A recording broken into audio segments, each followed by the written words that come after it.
الأنبياء والمرسلين سيدنا ونبينا ومولانا محمد وعلى آله وأصحابه أجمعين. أما بعد فقد قال الله تبارك وتعالى في القرآن المجيد بعد أعوذ بالله من الشيطان الرجيم إن الله وملائكته يصلون على النبي يا أيها الذين آمنوا صلوا عليه وسلموا تسليما. اللهم صل وسلم على سيدنا محمد مفتاح باب رحمة الله عدد ما في علم الله صلاة وسلاما دائما بدوام ملك الله. اللهم صل وسلم على سيدنا محمد في الأولين وفي الآخرين وفي الملأ الأعلى إلى يوم الدين.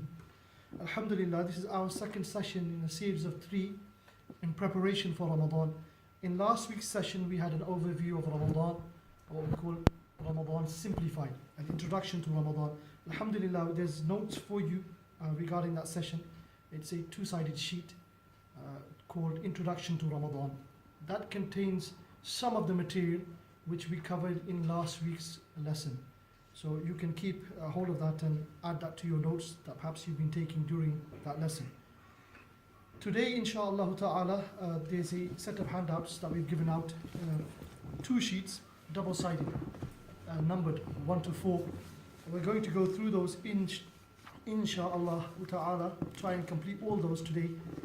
They are covering the basic fiqh of fasting, the rules related to the act of fasting, in particular in relation to Ramadan and generally also, although some of the rules that relate to the fasting that are mentioned here are specific to Ramadan. For example, the giving of a kafara, an expiation, a penalty that a person has to fulfill if they deliberately break the fast. That is something which is specific to Ramadan. Inshallah ta'ala, we're starting with side number 1, on the fiqh of fasting. So the other set of notes, which are double-sided, like I mentioned, introduction to Ramadan, those relate to the previous lesson. The fiqh of fasting, the top of the sheet mentions the definition of the word sawm inside the Arabic language. So linguistically, in other words, inside language, in the Arabic language, if you open up the dictionaries of the Arabic language and you look at the meaning of the word sawm in terms of its Arabic meaning inside language, you will find that the scholars of language, amongst them the Hafidh of Hadith, Sayyid al-Hafidh Murtada al-Zabidi, rahimahullah ta'ala, in his work Tajul Arus, which is a very famous dictionary in the Arabic language in 10 volumes. It's a commentary on the work Al-Qamus al-Muhit of Imam Fairuzabadi, rahmatullahi ta'ala alayhi. Inside that work, he explains what does fasting mean in terms of the Arabic language. He says it means restrainment. And he mentions the statement of the great Imam from the early generations, Imam Sufyan ibn Uyayna, rahimahullah ta'ala, who said fasting as-sawm is patience, as-sabr. A person is patient upon restraining himself from food, drink, and conjugal relations, the relations that occur between husband and wife. So here we find he mentions early on, Imam Murtada al-Zabidi, rahmatullahi ta'ala, restrainment, restraining something, holding something back. And I mentioned last week that if you look at the meaning of habs, which is what is indicated here, that sawm means habs. Habs in Arabic, if you mention it in certain contexts, it means imprisonment of something, imprisonment of a person, for example, imprisoning of a person. So something is being restrained when we are doing sawm. That meaning is inside there, restrainment, withholding something, holding something back. Here the statement that is mentioned second, that fasting is patience, sabr. We can see this also in relation to restrainment and holding something back. Because a person is patient upon restraining himself from food and water and also relationship with his spouse. Therefore we see this meaning inside the meaning of fasting. Patience and restrainment. And this also links to the spiritual aspect of fasting, and something relating to that, inshallah ta'ala, we will look at in next week's session, which is regarding some glimpses from the Prophet sallallahu alaihi wasallam's Ramadan. Though we did mention inside the last lesson the concept of the levels of a fasting person. Alhamdulillah, that's in your notes, the notes that you have that are double-sided about the introduction to Ramadan. At the very end of them, you will find that quote that was mentioned last week in relation to the levels of the fasting person. How a fasting person can raise his fast in degrees in relation to the meaning of restrainment, in relation to the meaning of patience. If we move on from that, that's in terms of language. What does sawm mean in the Arabic language? And you always find that in the Arabic language, when you look at a word in terms of how it's used in the Islamic sciences, whether it be in the science of fiqh, which relates to the rulings that concern people's actions, or that relates to any other science of Islam, a word will have some connection in terms of its origin inside the language. In other words, what does this word mean originally in the language, and what does it mean now inside this science? You'll find a relationship between that. So words are not just randomly chosen inside the Islamic sciences for a particular thing, but they have a relationship to their origins in the language. So let's look at fasting then, technically. How does restrainment and how does patience relate to what fasting is as an action of Islam? So here, fasting is to abstain during the day. So here we have the word abstain. So we find the meaning of restrainment, or having patience upon something, to withhold from something. Then we have the mention of day. And if we understand this definition, which is only a few lines, everything else in today's lesson will become very easy to understand. Everything else that we have inside today's lesson in terms of what breaks a fast, what doesn't break a fast, what breaks a fast and is considered a major violation, a major infringement, a major going against the fast, and what isn't considered as major in terms of its result on a person. So in some circumstances we find if we do a particular thing, it's so major against the fast, we have to do what we call a kafara, and we'll talk about what kafara is in terms of a penalty. And sometimes the thing that is done will go against the nature of the fast, the meaning of the fast. It will break the meaning of the fast, and it will break the fast, but it will only require a person to make up the fast, nothing more. All of those things that we've just mentioned are related to the definition here. If we understand this very well, everything else fits in easily. So fasting is to abstain during the day. So we need to know what the day is, and inshallah ta'ala we are going to mention that in a bit more detail. But basically, it begins in Islam when Fajr begins. The daytime in Islam begins when the Fajr prayer begins. Not as is the custom in many lands, like inside the West for example, that the day is considered from sunrise. For us, sunrise signals the end of Fajr. For us, the day actually begins when the Fajr time actually sets in. From that point all the way up to sunset, up to Maghrib. So the Islamic day is longer than the day which is customarily considered day in many lands, where they think of the day in terms of sunrise and sunset. The day in Islam actually begins at the time of Fajr, which is way before the sun actually rises. From the beginning of Fajr all the way up to the sun setting Maghrib, this is the daytime. So our fasting, the fasting of Islam, is restrainment and abstaining from things during the day. Which things should be restrained from? Which things should be abstained from? Which things should not be done and should we withhold ourselves from? Number one, allowing anything to enter into the body, the stomach, whether intentionally or mistakenly. And note the words intentionally and the words mistakenly. And also the word anything. Which means that we will find inside our lesson today some things which people do not normally eat. But we'll find when they go down the body, down the throat, and head towards the stomach, they will break the fast, even though there are things which you will not consider people would eat customarily. People would not eat these types of things in order to gain strength or for pleasure, but they will break the fast. So note that. Allowing anything to enter into the stomach, whether intentionally or mistakenly. Intentionally is when somebody makes an intention, a firm resolve in the mind and the heart that they are doing a particular thing for a particular reason, and they make a resolve, they commit themselves towards something. Mistakenly is when a person is intending something else, he is intending a particular thing and something else occurs which he did not intend. To give an example that we will see inside the fasting scenarios, if a person picks up a piece of food knowing that this is Ramadan and he intentionally swallows it inside Ramadan, that would be considered intentionally breaking a fast, and there are things that then he will have to do in order to make that up.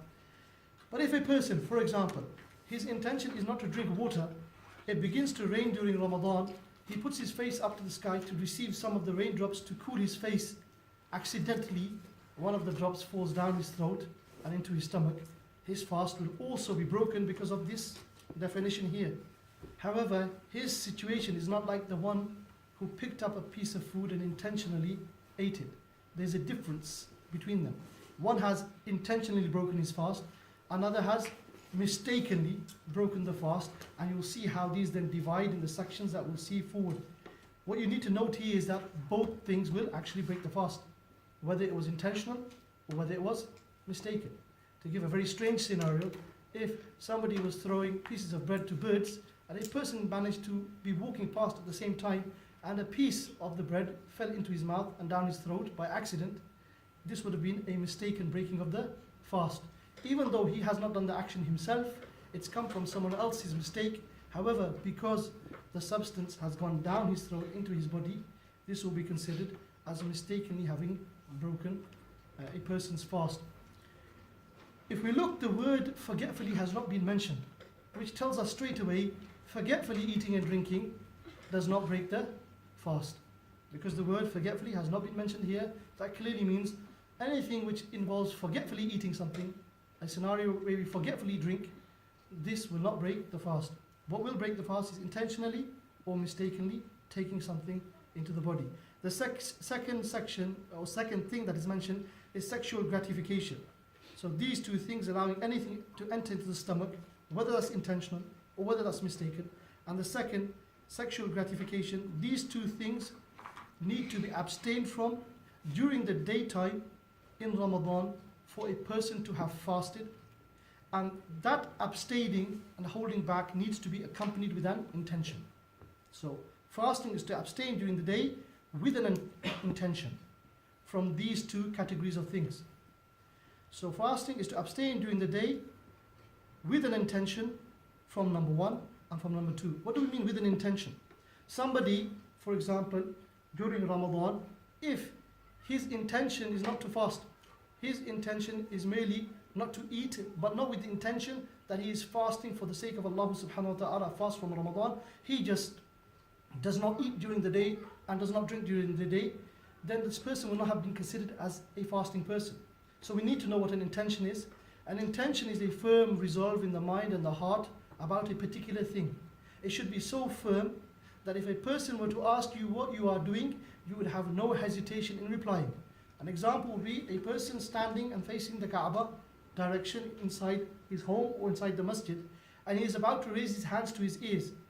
Not that anyone should, but if a person now came to him and said, "What are you about to do?" he will have no hesitation in saying, "I am about to pray."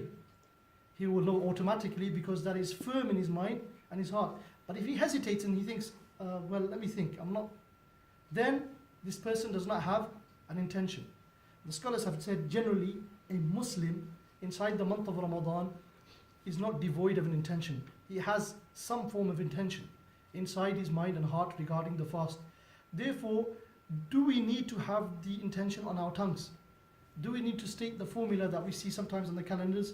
وَبِصَوْمِ غَدٍ نَوَيْتُ مِنْ شَهْرِ رَمَضَانَ, I have intended to fast this day from the month of Ramadan. Do we need to say that on our tongues? It's better for people because it makes people more firm inside their intentions, particularly people who are affected by whisperings where they're not sure they've made an intention or they've thought of a particular thing or not. Otherwise, merely having a state of mind that you are knowing that you are fasting is considered an intention. That is why the scholars say even eating the sahri, the morning meal, is considered to be in the form of an intention, because a person does not eat at that time in the morning inside the month of Ramadan except that he is about to engage in the fast. So this needs to happen. Fasting is to abstain during the day with an intention by the one who is legally obliged to fast. So now we need to look at who is obliged to fast inside Islam. The conditions which make fasting obligatory are: one, Islam, because the non-Muslims, the first thing they are tasked with is belief in Allah. Once they believe in Allah, then they are tasked with the commandments of Islam. Number two, sanity, because an insane person, the pen is lifted from him and he is not tasked with the Sharia rulings. Number three, maturity, What do we mean by maturity here? Maturity means that a person is considered as a male an adult, and as a female an adult woman.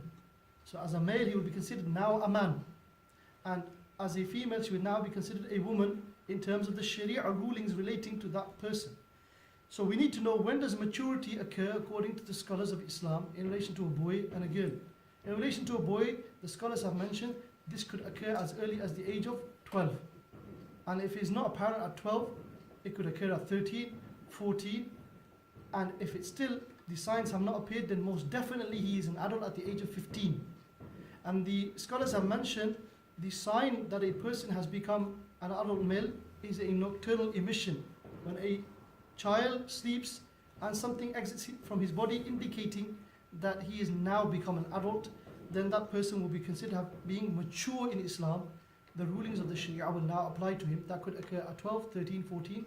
And if it does not occur, then most definitely at 15, that child is not a child in terms of the Sharia rulings. He is now considered an adult, and fasting and other rulings of the Sharia will become binding upon him. For a girl, the scholars have mentioned this could be from the age of 9, 10, 11, 12, 13, 14, and if the signs do not appear, then most definitely at 15 she will be considered an adult. And with the girl there's an additional sign, and that is the onset of the monthly cycle of bleeding that occurs to women. That will indicate that this girl is now going to be tasked with the Sharia rulings just like other adults would be. So when we see these rulings now, this should make us think then that how we bringing up our children in relation to the rules of the Sharia. That if children at this age could become considered adults in Islam, we should be training them at an early age to become accustomed to fasting, to become accustomed to praying, and the other rules of the Sharia. Number 4, to be free from illness. And this we will discuss again at the very end of the lesson, on the last page, inshaAllah ta'ala, that what kind of illness is considered worthy of having a dispensation. In other words, which illness will allow a person to fast at a later time.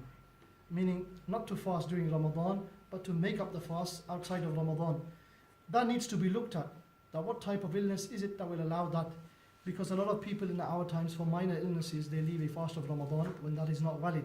So that we will look at more detail. Towards the end of the lesson, there is a section for that. So this indicates that a person who is of a certain type of illness, certain severity of illness, will be allowed to forego the fast inside the month of Ramadan. Some types of illnesses, there will be such that a person will not be considered being able to fast outside of Ramadan as well, such as a terminal illness. And that is also another discussion in terms of what constitutes a terminal illness, such an illness where the doctors and the scholars of Islam deem that person will never be able to fast even in the future. They see his situation as deteriorating, not improving, and they see that there seems to be no hope of his recovery from this, such that forward from this point inside his life, we do not think that he will ever be able to fast. That is a different scenario as well. Number 5, to be free from menstruation or postnatal bleeding in relation to the women, because when a woman is in those two states, she is forbidden from fasting. She is not allowed to fast. Number 6, to be a resident. And here again, this is something that I will point out now and again at the section that is relevant to it. A person who is a traveler is allowed to forego the fast of that day in which he is traveling in its night. And this is very important. In other words, for a person to give up a day's fasting, and the daytime I mentioned to you was when Fajr starts, all the way up to when Maghrib sets in, from Fajr starting all the way to sunset. For a person to give up that fast of that day, he must be in a traveling state inside the night preceding. In other words, in the night preceding that day, he was a traveler, meaning a person that had made an intention to journey for more than 92 kilometers, approximately 57.5 miles. He had made that intention and had become what we call a musafir, a person who must now pray 4 rakats fard prayer as 2 rakats fard prayer. He must shorten his prayer from 4 rakats fard of dhuhr to 2, 4 of asr to 2, and the 4 of isha also to 2. If a person fulfills that ruling, he is what we call a legal traveler according to the ruling of the Sharia. He he has made that intention of 57.5 miles or 92 kilometers, and he does not intend to stay at the place that he's traveling to for more than 14 days, for 14 days or more, then he is considered a traveler. If he is in that state of traveling at the night time, he is allowed to forego the day. A lot of people have a misconception that if they began the day as a fasting person, at night they were resident inside their homes, but they started to travel during the day, having begun the fast, that they are now suddenly allowed to leave the fast. This is not correct. And this is a misunderstanding regarding this ruling about a person needing to be resident for the fasting to be obligatory upon him. Resident in the sense that if he is resident during the night, he is not allowed to leave the fast of that day if he becomes a traveler during the day. In other words, the only traveler that is allowed to leave the fast of Ramadan is the traveler who is traveling in the night of the day that is coming. And the night, we know in Sharia, is from Maghrib until the Fajr begins. Any point at that time, person begins to make a journey, becomes a traveler, he's given the option of whether he fasts the following day or whether he leaves it and fasts it outside of Ramadan. And we'll mention that again when we get to the point that talks about the result of someone breaking their fast in this way. It is not a condition to be free from major ritual impurity. This means that if a person wakes up during Ramadan in a state that he needs to perform a fard ghusl, this does not invalidate his fast.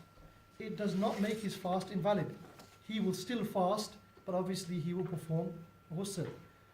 To go to an extreme scenario, which some of the scholars have mentioned to explain this and make it clear in our minds. If a person was not to perform the ghusl, if a person woke up and he needed to perform ghusl and he chose not to perform ghusl until Maghrib came, his fast would still be valid, but he would be sinful because he would not have been able to pray any of the prayers inside that state.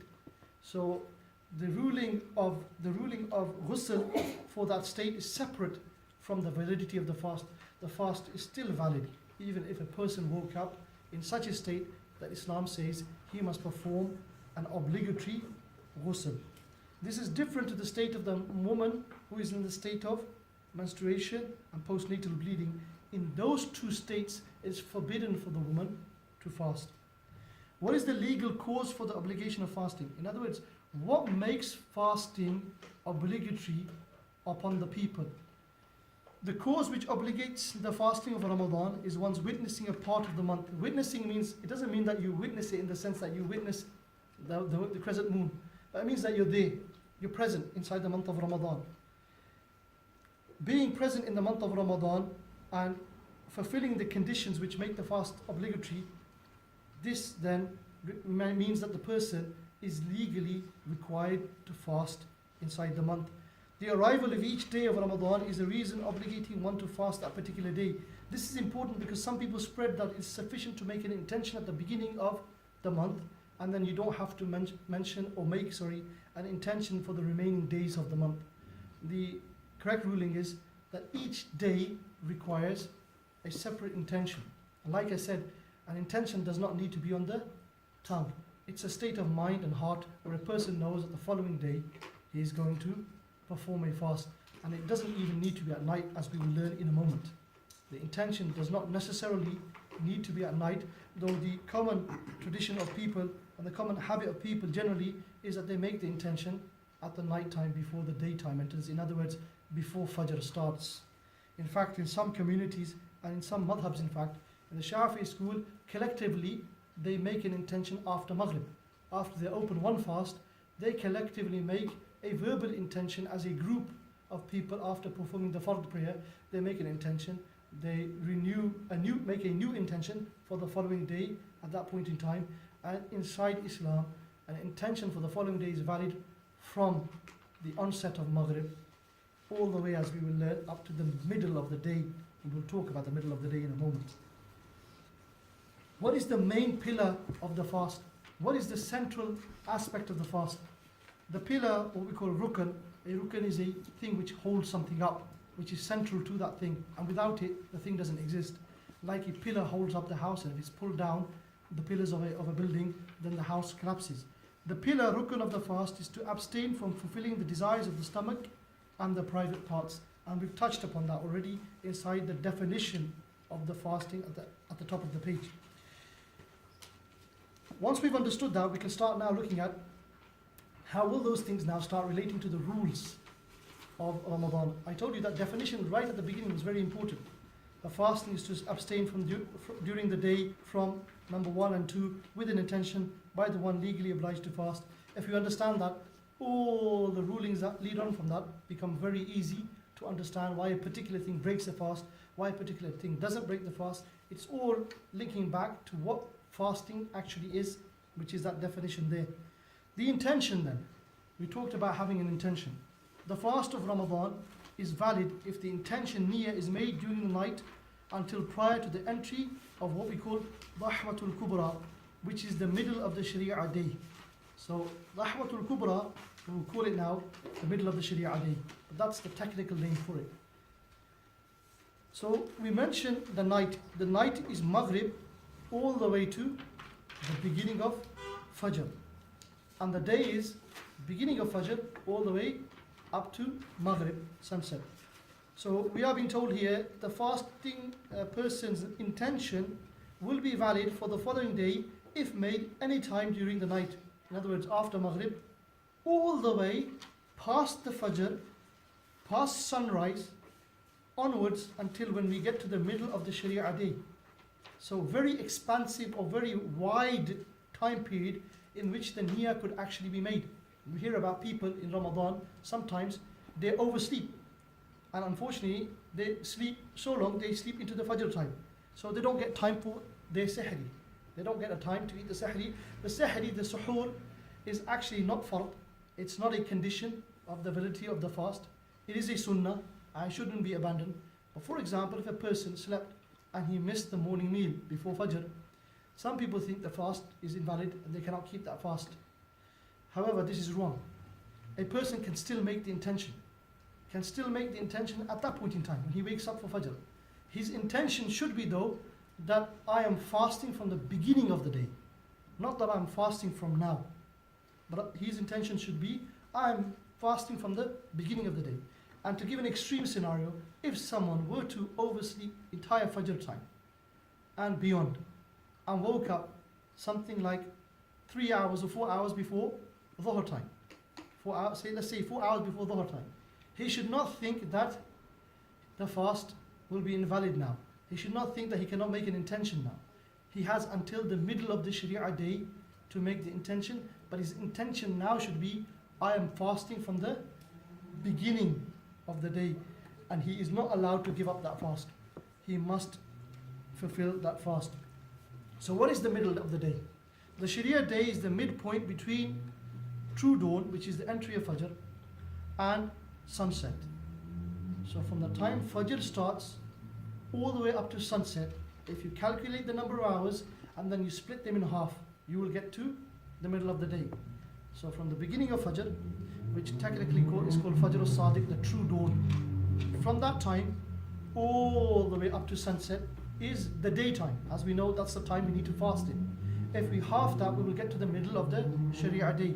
A person has up to that point, up to just before the middle of the Sharia day, to make an intention. As we know, the normal scenario is most people on the large part, vast majority of people have made the intention at night already. But if someone missed that and woke up at Fajr time, he still makes the intention. Each individual fast of Ramadan requires a clear intention. The niyyah of a make-up fast, qada of a previous Ramadan, must be made before true dawn. I've included this because some people may be making up fasts for the previous Ramadan. The rule is, if we have any missed fasts from the previous Ramadan, we should try and make them up before the onset of this year's Ramadan. So how would the niyyah be made for them? They're slightly different. For them, the niyyah must be at night. It cannot be during the day. You don't have that leeway. So for someone making up a fast tomorrow from the previous Ramadan, they would need to make the intention between Maghrib and the onset of Fajr, before the onset of Fajr. They don't have the leeway of waking up at Fajr time and thinking, do I feel okay in terms of fasting now? If I'm feeling okay, I'll make one up, otherwise I'll make it up tomorrow. They don't have that leeway. In nafil fast, we have that leeway. A nafil fast is a non-obligatory fast, a fast which is not binding upon us. Like for example, the fast of the 15th of Sha'aban which passed. Someone technically could have woken up at Fajr time, having gone to sleep at night and not being sure whether they wanted to fast because of their health perhaps, they're not sure in terms of their schedule the next day, whether they can sustain the fast. Then they wake up at Fajr time and they think about it and they're not too sure. As long as they do not eat anything, they've got until the middle of the Sharia day to make a decision whether they want to fast that day or not. This is how there is a leeway. So this is for nafil fasts. Obviously the Ramadan fast, you don't have a choice, it's fard. It's just that if you were to oversleep, if you were to go beyond and not eat your morning meal, you still must make the niyyah all the way up to just before the middle of the Sharia day. So the niyyah of a make-up fast of a previous Ramadan must be made before the true dua. Whereas for Ramadan, even if a person misses the Sahri meal, wakes up at Fajr time, he must still make that intention, he must still fast that day. We're going to now move into sections that deal with what happens when particular things occur during the fasting day. How do they affect the fast? Do they nullify it? Do they not nullify it? If they nullify the fast, what needs to be done in order to rectify that and resolve that? These will be heavily connected with our definition at the beginning. We look at that definition again. Fasting is to abstain during the day from allowing anything to enter into the stomach, whether intentionally or mistakenly. And no, forgetfully is not mentioned at all, which means forgetfully doing any of these will not break the fast. And number 2, sexual gratification. And there must be an intention to abstain during the day by the one legally obliged to fast. The first category of things that we're looking at now on page 2 is those circumstances which will not nullify the fast. They will not invalidate the fast. And note, just because a thing does not invalidate the fast does not make that thing right. Just because a thing, if it is done, does not invalidate the fast, does not make the fast break, it does not mean that the thing is right. Yes? Just like in prayer, there are particular things that if you did them in prayer, like looking around without moving your head, and looking left and right, looking forward, and looking down, and looking right sometimes, looking left, but not moving your head, it won't break your prayer. Does that mean that looking around in prayer is a good thing? No. So you need to look at these things that are listed here as common scenarios that people encounter perhaps, or that the scholars have mentioned inside the notes. We're looking at the fiqh of fasting, 4 sides. Unfortunately for the brothers, we've gone through one side already, but hopefully it'll become clear when we glance back. We're on page 2. Circumstances which do not nullify the fast. So these things, some things here, you will read them and you think, well, these go against the spirit of the fast. They go against the nature of the fast. They don't break the fast, but they go against the nature of the fast. In other words, I'm telling you, there's certain things you will see inside these categories which, although they do not break the fast in this grouping here that we have of 14, they do not break the fast, does not necessarily mean they are correct. In fact, we'll see that many of them are totally going against the nature of the fast, and there are things which should be totally avoided. However, they will not break the fast. Number 1, eating, drinking, or having intercourse forgetfully. Remember what we mentioned at the beginning in the definition. Intentionally or mistakenly allowing something to enter the stomach or having intercourse will break the fast, but not forgetfully. If someone's mind was absent in relation to the fast and one of these things occurred, what does he do? He abstains from that. So if he's eating something, he didn't remember, he put something in his mouth, began eating. Some of it went down his throat, then he realized and he remembered he's a fasting person. He should spit out the rest, not that he continues. If he continues now, he will be deliberately breaking his fast. So forgetfully doing these things does not break the fast. The next one is ejaculation due to thinking or looking.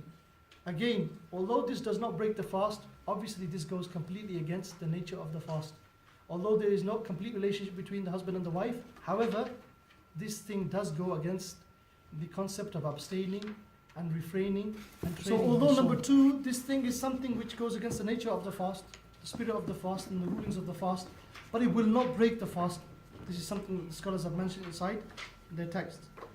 Number 3, applying oil to the body or kuhl to the eye, even if the taste of the kuhl reached the throat. So applying oil to the body, what we find is any substance that you put on your body, something of it will go inside the body.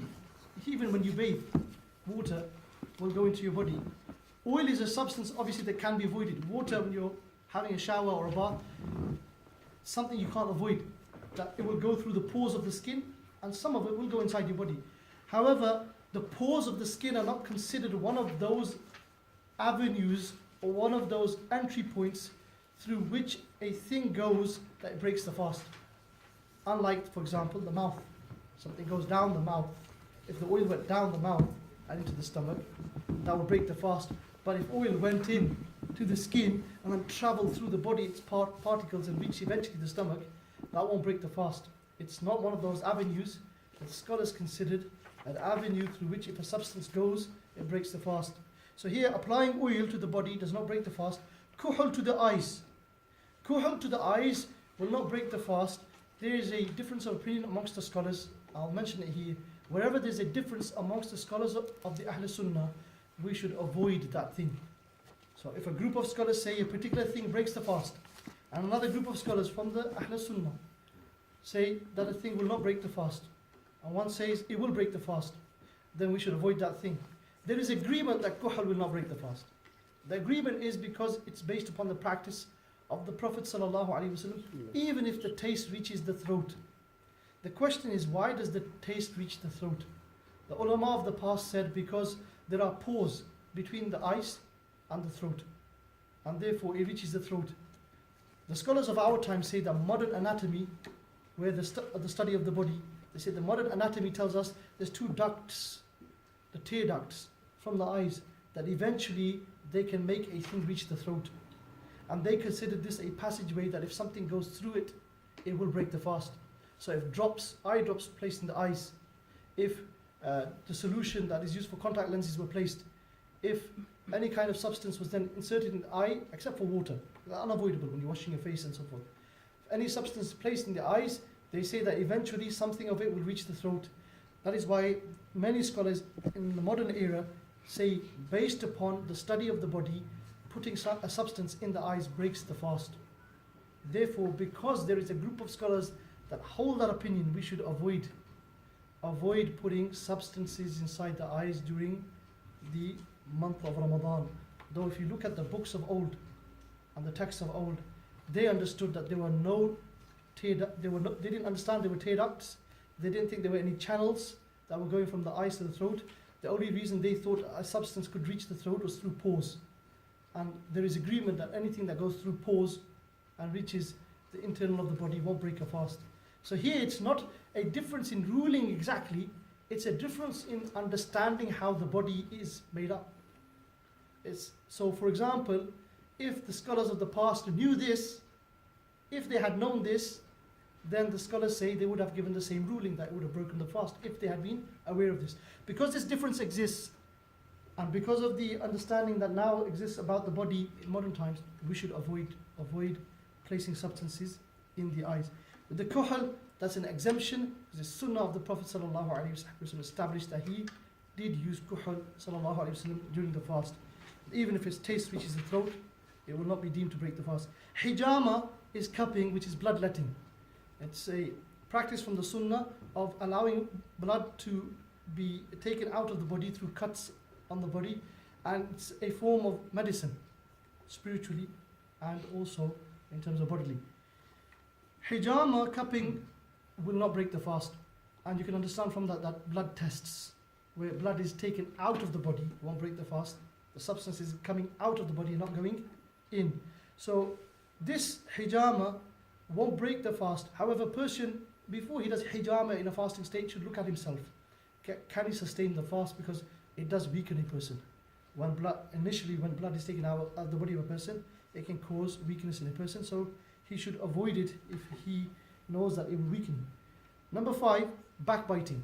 It's an evil thing. Like I mentioned, some things that we are going to look at in this category are definitely going against the spirit of the fast, but they don't break the fast. There are narrations that mention about backbiting that the literal seems to indicate they break the fast. The scholars have indicated those narrations mean the reward of the fast is taken away from a person. However, he must still continue the fast. It's still fard upon him, but the reward is stripped from the fast. Backbiting, mentioning about a fellow brother or sister something that if it was mentioned in front of them, they would indeed dislike that. So this should be avoided. If one intends to break his fast but does not do so in reality, this will not also break the fast. Making the niyyah to break the fast but not actually breaking it won't break a person's fast. If smoke, dust or a fly enters the throat unintentionally, again, this is not deliberately taking something in. This is unintentionally something entering into the person's body. If one awakens in a state of major ritual impurity requiring a major purificatory bath, ghusl, we've already covered this. If a person woke up in a state that ghusl is fard upon him, that does not mean that the fast is invalidated. He will continue fasting. He just needs to perform ghusl. Number 9, if water enters inside the opening of the ears while bathing, this is something that is unavoidable, something going into the ears. The scholars here, I'll point out as well, have differed over this passageway as well. The eyes is differed over. In modern times, the scholars have said that there are passageways, canals, ducts, which lead from the eyes to the throat. The scholars also differ over the ear. The scholars of old said the scholars of old said there is a connection between the ear canal and the throat. The scholars in modern time, looking at modern anatomy of the body, how the body is, and modern research regarding it, say that the ear canal is blocked from the throat by eardrums. And as long as a person's eardrum is not perforated, does not have a hole inside it, any substance which goes into the ear will not reach the throat. This is based upon modern understandings of the ear. Therefore, the scholars of our time have opinioned that whatever is placed in the ear, drops, oil, whatever goes inside the ear, will not reach the throat, and the fast will not be broken as long as a person's eardrum is not perforated. However, if you pick up some books from the past, the scholars of the past, they understood that there is a continuous channel from the ear all the way to the throat. Therefore, they opinioned if you place something into the ear, it will actually reach the throat. The scholars of this time say, if those scholars knew of what we know about, they would have given the same ruling, i.e. that it does not break. With these things, like I mentioned, wherever there's difference, we should avoid, because there are still some scholars of our time that hold to the old view regarding the eyes and also regarding the ears. From within the Ahl Sunnah, there are still ulama that believe that placing a substance into the eyes will not break the fast, and that placing a substance into the ears will break the fast. And the scholars in our time from the Ahl Sunnah, taking the modern study of anatomy, say the reverse. Into the eyes, they say breaks the fast. Into the ears, doesn't break the fast. Should be aware of that difference and be careful regarding that. As for water going in, they all agree, both the scholars of the past and scholars of our time, that water going to the ears does not break the fast. If one uses something like cotton buds to clean the ears of wax and then returns the cotton bud into the ear, the same cotton bud, it will not break the fast by agreement of the scholars of the past and of this time. If nasal mucus is sniffed back into the throat and swallowed, this also will not break the fast. However, according to Imam Shafi, rahmatullahi ta'ala, this is one of the madhabs of the Ahl Sunnah. According to Shafi madhab, it will. Therefore, it is better to avoid doing this. Generally, it's a thing that people would consider not nice. But in terms of breaking the fast, because one school from the Sunni schools believes it will, it's better to avoid this, to not do this. Though in the Hanafi school, which is the school we're discussing about now, it will not break the fast. If one unintentionally vomits, it just came out by itself, even if it was a mouthful, and then that vomit went back into the stomach by itself, it will not break the fast. If one intentionally vomited, less than a mouthful, so when he vomited, the amount that came out was less than a mouthful, even if he took it back down on purpose, intentionally, it will not break the fast. When we studied this, and there's two more rulings later, the ruling we get out of these, the scholars have mentioned, is that the fast will only break in two scenarios. One, if a person intentionally vomits a mouthful. Intentionally vomits a mouthful. Doesn't matter where it goes. Out of the body, comes into the mouth and comes out of the body, or he actually swallowed it back down. It doesn't matter. Once he's intentionally vomited a mouthful, in other words, intentional plus mouthful, fast is broken. The other scenario in which the fast is broken is when the vomit was not intentional. It was unintentional. However, the amount was a mouthful. And then he took back into his body on purpose even a small amount of it. So the first scenario where the vomit is intentional, plus it is a mouthful, immediately the fast will be broken. In the second scenario, the vomit is unintentional. However, the person has found that it is a mouthful. He takes back even a small portion of it, it will now break his fast. Those are the two scenarios in which the fast will be broken. If you see the scenarios here, they don't match what I've just mentioned. So in the first, if one intentionally vomits less than a mouthful, even if one takes it back down, it will not break the fast. If a person swallows, if one unintentionally vomits, even if it is a mouthful, and returns back to the stomach by itself, it will not break the fast. So the two scenarios in which it will, are what I've just mentioned, if you want to make a note. Intentionally vomiting a mouthful. And number two, unintentionally vomiting a mouthful and then taking a small portion of it back down into the body intentionally. Those two scenarios, we'll mention later, they do break the fast. If a person swallows a piece of food from between his teeth that is less than the size of a chickpea, this is generally considered unavoidable. When somebody's had a sehri meal and they've not managed to clean their mouth prior to the entry of Fajr, they may have some portion of food somewhere between some parts of their teeth and the gums and the teeth. If it is an amount that is less than the size of a chickpea, it will be overlooked because it's considered difficult to avoid. If a person swallows a piece of food from between his teeth that is less than the size of a chickpea, we're talking about the small chickpeas, by the way, not the ones that you get in the cans where they become bloated because of the water being soaked inside the brine and the water. We're talking about the small chickpeas. Something of that size, smaller than that size, if it's between the teeth, it's considered it might just go down even by the tongue and the saliva. You might not even notice it, in fact.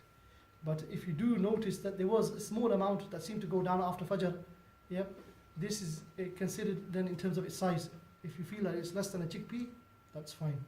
If it's a large, sizable amount, chickpea size and greater, then it will be considered something that was avoidable in terms of swallowing. So it should be taken out of the mouth.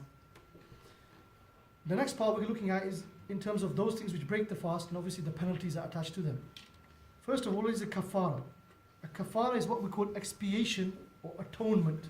In other words, something has been done against the fast which is a major violation. It's a major breakage of the fast. Therefore, expiation and atonement needs to be made for this. An expiation or atonement kafara for a major violation of the fast is due if one intentionally eats or drinks without an acceptable reason. Acceptable reasons are like a case where a person is about to die, a case where a person is about to collapse. A medicine needs to be taken because a person feels or someone judges that person is getting detrimentally affected. Those are valid reasons where a person would intentionally take something down. Otherwise, intentionally eating or drinking without an acceptable reason is a major violation of the fast. Also, intentionally attaining sexual gratification, also, this is a major violation of the fast. So what is the kafara? What is the atonement for this? The fast of Ramadan is so important that the ruling here is not something that when somebody sees it, considers it light. It's a very heavy ruling. It's not easy to accomplish. This shows you the importance of the fast of Ramadan. The kafara is to free a slave in those times, and if one is unable to, then to fast 2 consecutive months.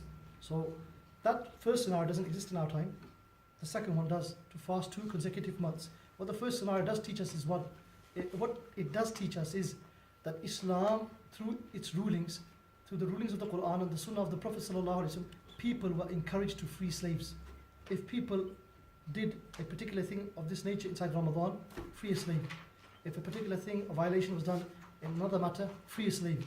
There was a lot of emphasis on freeing of slaves.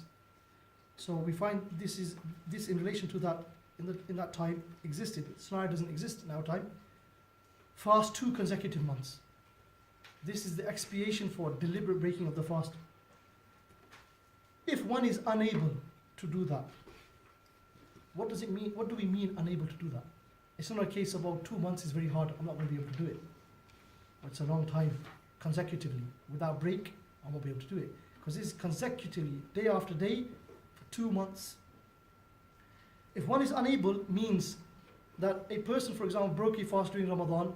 After Ramadan, when the time came, Ramadan completed, this person is now supposed to do these 2 months consecutive fasting.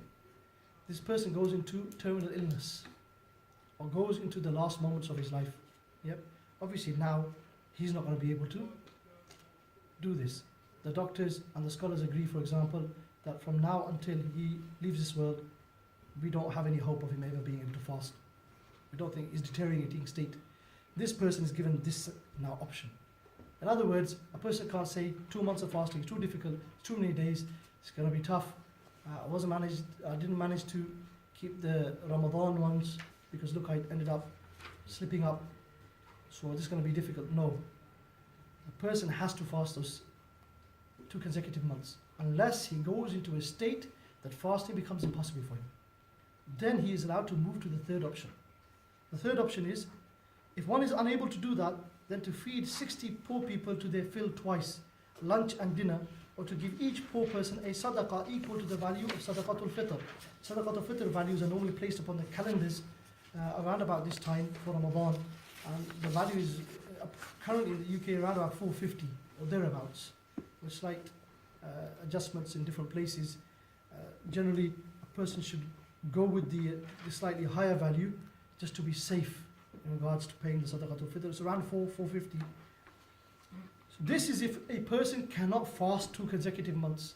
So people should not say, oh, this is difficult, but should look at the reality that are they exempt from those 2 months because they have fallen into such a terminal illness or such a state that the scholars and the doctors of medicine agree that this person will not be able to fast for the future.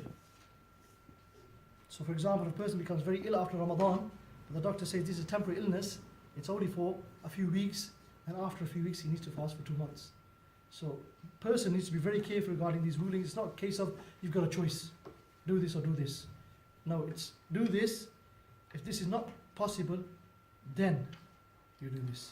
In other words, if this is impossible, then the issue of feeding 60 poor people to their fill twice, lunch and dinner, or to give each poor person a sadaqah equal to the value of sadaqatul fitr. What scenarios require a person to do such a kafara and also make up the fast? In other words, any person who breaks the fast of Ramadan must make up the fast, what we call qada, or in Urdu qaza. Qada meaning make up fast, yep, for a fast which has been missed or broken. In all scenarios of breaking the fast, a qada will be made, but in some scenarios a kafara will also need to be done. So in this scenario, 2 months of fasting plus the one fast as well that you broke. So the expiation is 2 months plus the one fast to make up the one that you broke. Which scenarios? Eating or drinking intentionally. To swallow rainwater, obviously intentionally. This is in relation to intention, not mistakenly. Yeah? To swallow rainwater intentionally because it is water. To swallow the saliva of one's spouse. The reason why the scholars have mentioned this is because swallowing an armed person's saliva, somebody would consider that, something which their self rejects. They don't want to swallow someone's saliva. But one's own spouse, a person, may actually swallow that saliva and think that's nothing. Meaning they may even take pleasure from that. Because of this connection, that is why it's mentioned one's spouse. Whereas a saliva or a normal person, a person would perhaps deem it something that they don't want to ingest, take into their body.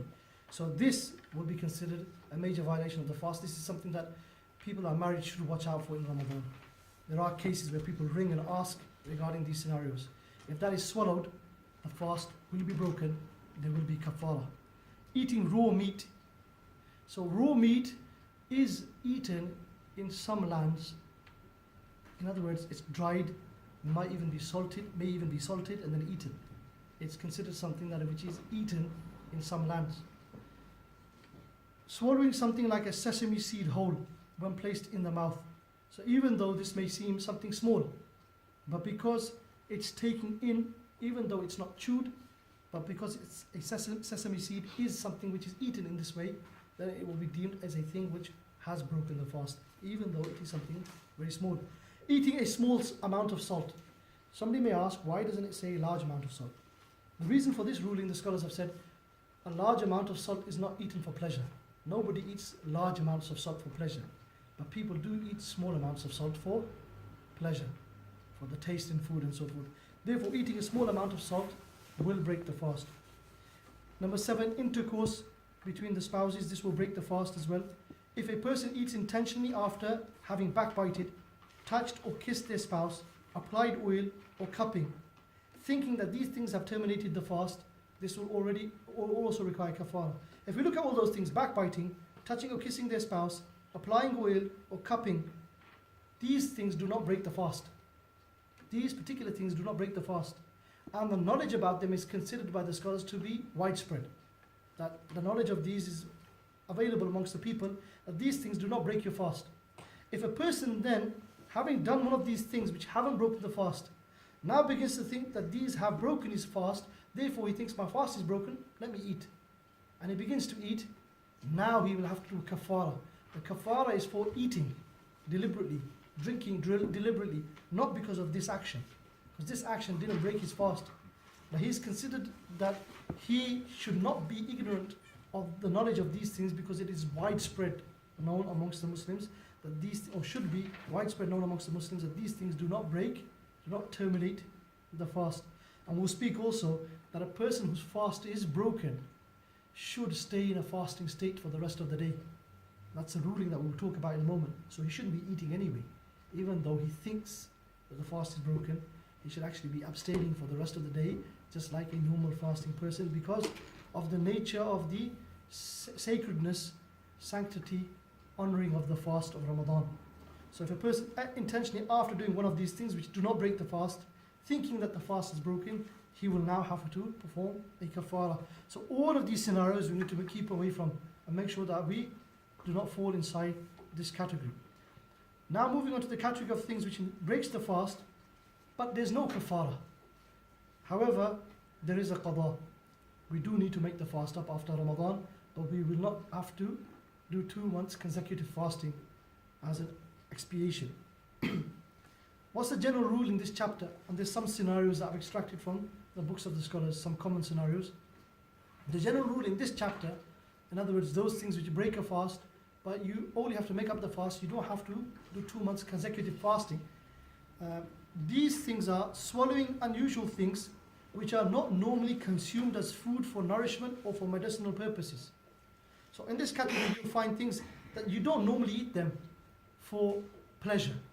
People don't eat them to nourish their bodies. People don't eat these things normally for a medical purpose. Yep. So some of the things that you'll see in these scenarios, some of the scenarios will fit that, and others will fit the second. Eating something as food or medicine. So eating something which is for medicinal purpose, for an acceptable reason, such as illness or severe pain. Somebody had severe illness in the fast or severe pain, and he had to take a particular substance into the body in order to alleviate that. He was in such excruciating pain. They said that you have to take this. He took it. What's going to happen to his fast? It's broken. He has to make it up after Ramadan, but there's no kafara because he took it for a valid reason, even though it's a medicinal substance. So these are the 2 general rules that run through all of these scenarios, you'll find. Yep. So they're not like the previous category, where things are being eaten that are ate for pleasure, swallowed for pleasure, intentionally. Yep, swallowed for pleasure. Here it's things that may be intentionally swallowed, but they're unusual things. They're not eaten for pleasure. They're not eaten for making the body strong. They might be eaten for medicinal purposes for a valid reason as well. Yep. Common scenarios. One eats raw rice. Raw rice is not eaten. Rice is not eaten raw in any community, I think, across the world. So it's not a thing which is eaten for pleasure. Wheat raw. People don't eat wheat raw. Yes, if somebody roasted it, it's possible that in some communities they roast the wheat and possibly roast seeds, obviously, and eat them. But here, raw, the raw seeds of wheat, they're not eaten raw in this way. Raw flour is not eaten raw. A large amount of salt, because it's not eaten for pleasure. Small amount is, that's why it's in a different category of ruling. A stone or seed of a fruit is not normally eaten for pleasure. Cotton or paper, in other words, any other substance like string, they're not normally eaten for pleasure. It's 7:02, the namaz, the prayer is at 7:30 today, inshallah ta'ala. We should aim to finish at 7:15 or thereabouts. The actual Jamaat is 7:30. We'll stop for the adhan. That's right. Number 2, taking medicine drops through the nose. Although if a substance is placed through the nose, it can reach the throat. The nasal cavity and the throat are connected. If a substance was placed inside the nose and went down into the throat, in other words, nasal drops, placed in the nose and they actually went down the throat, but they were taken for a medicinal reason, the fast will be broken. However, there is only qada, there is no kafara, there is no expiation. Obviously, if the drops don't actually reach the throat, fast is not broken. Applying a medicine to a wound of the head or the stomach which reaches the brain or stomach. This is a very unusual scenario. If somebody had a wound in the head or a wound in the body which led all the way either to the brain or led all the way into the stomach, then if somebody dropped medicine inside them, answer that one right at the end, inshallah. The third thing which we mentioned was a wound in the head or the stomach, where if a medicine was placed, it would reach the brain or reach the stomach. Note that the brain, a substance reaching the brain, is considered the same ruling as reaching the stomach. That will break the fast. Obviously, this will be for medicinal reason. Therefore, there's a qada makeup. There is no kafara. Swallowing water while gargling in wudu is a scenario where the fast is broken mistakenly. A person remembers he's fasting and he shouldn't actually gargle inside the month of Ramadan. Outside Ramadan, it's a sunnah mu'akkada. It's an emphasized sunnah outside of the fasting state. When a person is not fasting, it's an emphasized sunnah to gargle when cleaning out the mouth in wudu. But inside the month of Ramadan, when a person is fasting, and generally in a fasting state, a person should not perform that. He should rinse the mouth, but should not gargle. If he gargled and accidentally water droplets went down mistakenly, his intention was not to take them down, but mistakenly he's now broken his fast. Remember, mistakenly and intentionally, in both scenarios, the fast breaks. This is an example of mistakenly. Rain or snow entering the throat by accident. Again, a mistaken breaking of the fast, like a person putting his face up to feel the coldness of the snow, or the coldness of the rain, and water actually going down his throat. Scenario number 6, and just before I mentioned 6 and 7, and also number 8, before 7 and 8 actually. One makes an intention, we'll read 6. One makes intention during the day to fast, but then breaks the fast during the day. Normally, most of us, we make the intention at night. What if somebody made an intention during the day and then broke the fast intentionally? Normally, that scenario would go inside the category we've already studied before, which is he would have to do a kafara. However, there's a slight difference between that scenario and here. Here, the person didn't make the niyyah at night, he made it during the day. This ruling has been given by the scholars because according to Imam Shafi'i, the niyyah of a person during the day is not accepted for Ramadan. It should be made at night. Because of that, the scholars have given the ruling that if a person made his intention for the fast of Ramadan during the day, then deliberately broke the fast, it's not the same as him having made the niyyah at night and then deliberately breaking the fast. In this scenario that we're reading now, he would have to do a qada. But in the other scenario, we had made the niyyah at night, then deliberately broken his fast, he would have to do a kafara. There's a slight difference between those two scenarios. Number 7, a person begins the day as a traveler. Here, before we mention 7 and 8, only that person can leave the day's fasting of Ramadan who is a traveler in the night before that day. I mentioned this earlier and I said I'll mention it again. If a person is a musafir, a traveler according to the Sharia, one who has made an intention to make a journey of 92 kilometers, 57.5 miles, and does not intend to stay at his destination for 14 days or more, he is considered a traveller, a musafir, a person who his 4 fard prayers, he must pray them as 2 fards. Like Dhuhr, you pray 2 fards as a musafir. Such a person, if he is in the state of travel in the night between Maghrib and the entry of Fajr, he is a traveller. According to the Sharia, he has a choice whether he fasts the next day or he leaves it and he fasts outside of Ramadan. But now we have some scenarios here where the person wasn't a traveller at night, but he still broke the fast during the day. He stopped fasting. So a person begins the day as a traveller, having intended to fast at night. So he began the day as a traveller. Then he intends to be a resident, and then he eats. So he began the day as a traveller, entered in the day, not the night, in the day. He intended to fast at night.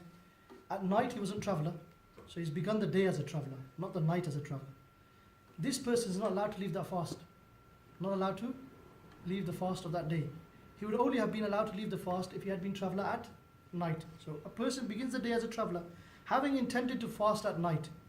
Then he intends to be a resident and he eats. This person will have to do a qada, but there's no kafara upon him. This is because his situation now, it resembles the one who would have been allowed to have left the fast. It resembles, because of that slight resemblance, the scholars have not given the ruling that he performs a kafara. He will only have to do a qada. A person begins the day as a resident. So when he entered into the day, he's a resident, having intended to fast at night. Then he travels, and after that he eats. So he began the day as a resident. So he was a resident at night. He entered the day, he's also still resident, meaning he's not a traveller. He then he's made the intention at night to fast the day as well.